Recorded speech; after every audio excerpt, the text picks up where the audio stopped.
Mecca വിജയത്തിൻ്റെ പിറ്റേന്ന് പ്രവാചകൻ ജനങ്ങൾക്ക് മുമ്പിൽ വന്ന് എഴുന്നേറ്റ് നിന്ന് മക്കയുടെ വിളംബരം നടത്തുകയാണ്. അള്ളാഹുവിനെ സ്തുതിച്ചുകൊണ്ട് പ്രകീർത്തിച്ചുകൊണ്ട് പ്രവാചകൻ തുടങ്ങി. ജനങ്ങളെ, ആകാശഭൂമികൾ സൃഷ്ടിച്ച നാളെ മുതലേ മക്ക നഗരത്തിന് അള്ളാഹു പവിത്രത കൽപ്പിച്ചിട്ടുണ്ട്.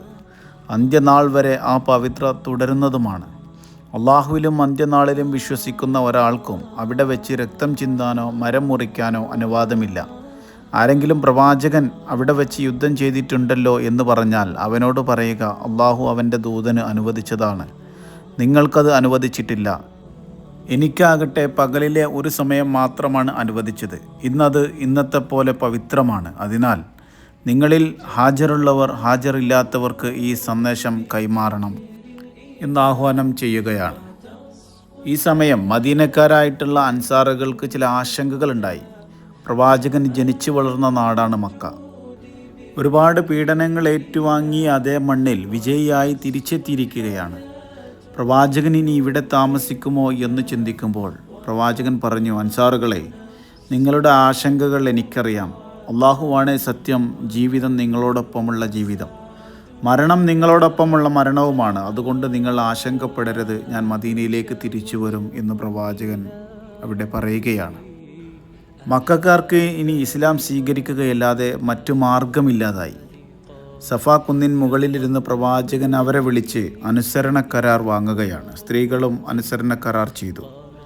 അബു സുഫിയാൻ്റെ ഭാര്യ ഹിന്ദ് ഹംസ റളിയല്ലാഹു അൻഹുവിൻ്റെ കരൾ പുറത്തെടുത്ത് ചവച്ചു തുപ്പിയ ഇസ്ലാം വിരോധിയായ ഹിന്ദ് ഭയന്ന് വേഷം മാറിയാണ് അനുസരണ കരാറിന് വന്നത്.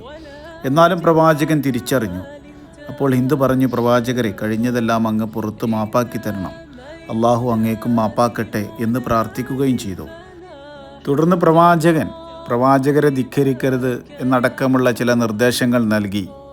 അങ്ങനെ ഇസ്ലാം സ്വീകരിച്ച ഹിന്ദ് വീട്ടിൽ ചെന്ന് വിഗ്രഹങ്ങളെയെല്ലാം തച്ചുടച്ച് ഇങ്ങനെ പറഞ്ഞു, ഞങ്ങൾ നിന്നെ വിശ്വസിച്ച് വഞ്ചിതരായിപ്പോയി.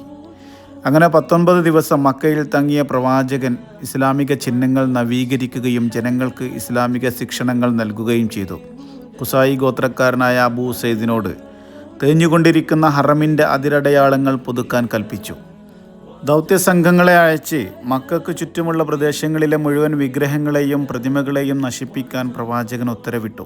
അള്ളാഹുവിലും പരലോകത്തും വിശ്വസിക്കുന്ന ഒരാളും തൻ്റെ വീട്ടിലൊരു വിഗ്രഹത്തെപ്പോലും വെക്കരുത് എന്ന് വിളംബരം ചെയ്തു. അതിൻ്റെ അടിസ്ഥാനത്തിൽ ഹിജ്റ 8 റമദാനിൽ ഖുറൈശികളും കിനാനക്കാരും ആരാധിച്ചിരുന്ന നഖ്ലയിലെ ഏറ്റവും വലിയ ഉസ്സ എന്ന് പറയുന്ന വിഗ്രഹത്തെ, പ്രതിമയെ തകർക്കാൻ ഖാലിദ് ബിൻ വലീദ് റളിയല്ലാഹു അൻഹുവിനെ പ്രവാചകൻ ഏൽപ്പിച്ച് യാത്രയാക്കി. അതേപോലെ തന്നെ മക്കയിൽ നിന്ന് 150 കിലോമീറ്ററോളം ദൂരത്തുള്ള റൊഹാത്തിൽ ഹുദൈൽക്കാർ ആരാധിച്ചിരുന്ന സുവാ എന്ന് പറയുന്ന വിഗ്രഹത്തെയും തകർക്കാൻ പ്രവാചകൻ അംർ ബിൻ ആസിനെ നിയോഗിച്ചു. സാദ് ബിൻ സയ്യിദ് അൽ അഷ്ഹലിയെ മുഷല്ലയിലെ മനാത്ത് വിഗ്രഹത്തെ തകർക്കാനും പറഞ്ഞയച്ചു. ഇതാണ് മക്ക വിജയം, വിഗ്രഹ പൂജാ സംസ്കാരത്തിനെതിരെയുള്ള വിജയം. അറേബ്യൻ ഉപദ്വീപ് ഇസ്ലാമിന് അധീനപ്പെട്ടു. ഹുദൈബിയ സന്ധി ഈ വിജയത്തിനൊരു കാരണമായി. ജനങ്ങൾ നിർഭയരായി പരസ്പരം ആശയങ്ങൾ അങ്ങോട്ടും ഇങ്ങോട്ടും സംവദിച്ചു.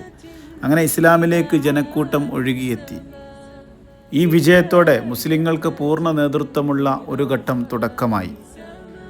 മക്കയിലേക്ക് പ്രവേശിക്കുമ്പോൾ തൻ്റെ അനുയായികളോട് പ്രവാചകൻ പറഞ്ഞിരുന്നു, ഇങ്ങോട്ട് പോരാടുന്നവരോട് അങ്ങോട്ട് പോരാടിയാൽ മതി.